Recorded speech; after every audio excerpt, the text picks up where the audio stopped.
Un argomento che tocca il cuore di molti cittadini aragonesi è quello dell'ampliamento del cimitero. Abbiamo visto che i lavori sono sicuramente a buon punto, credo che avete fatto una buona opera su questo aspetto. I tempi tecnici, perché ognuno ha da sistemare, tra virgolette, il proprio morto. Allora, il cimitero è completo.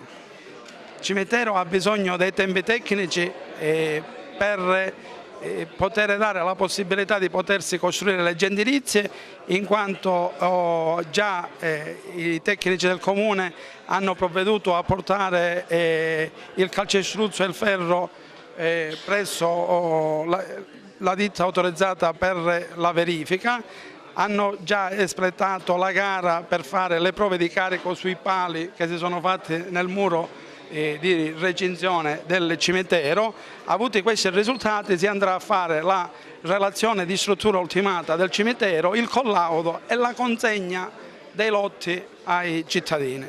Quindi le voglio rassicurare che sono questioni di tempi burocratici, ma che si potranno arrivare massimo a 2 mesi e mezzo di tempo, dopodiché avremo già il cimitero collaudato e pronto ad essere utilizzato. Questione acqua, i cittadini chiedono come andrà a finire con l'acqua. Le reti idriche, sappiamo tutti, ad Aragona sono del comune, cosa potrà succedere? Le reti idriche li sta gestendo il comune e continuerà a gestirle il comune.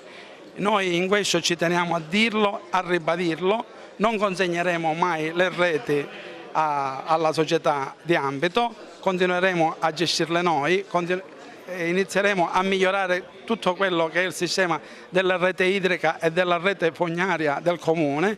Proprio ieri abbiamo avuto notizia che 2 mesi fa ho presentato al Ministero dell'Interno un finanziamento per il rinnovo, l'innovazione tecnologica del depuratore comunale. C'è stato finanziato un importo di 829.000 euro, quindi stiamo lavorando per avere migliorata una rete idrica, per avere migliorato l'impianto di fognario, l'impianto di depurazione, e chiaramente ci stiamo attrezzando anche per quanto riguarda il discorso di approvvigionamento idrico, perché noi l'approvvigionamento idrico oggi ce l'abbiamo con Girgenti Acqua, in quanto le reti del Voltano, a cui noi siamo soci, sono state cedute a titolo gratuito al Voltano, e quindi molto spesso, visto la vecchiaia di queste reti idriche, c'è il verificarsi di rotture e quindi di disservizi.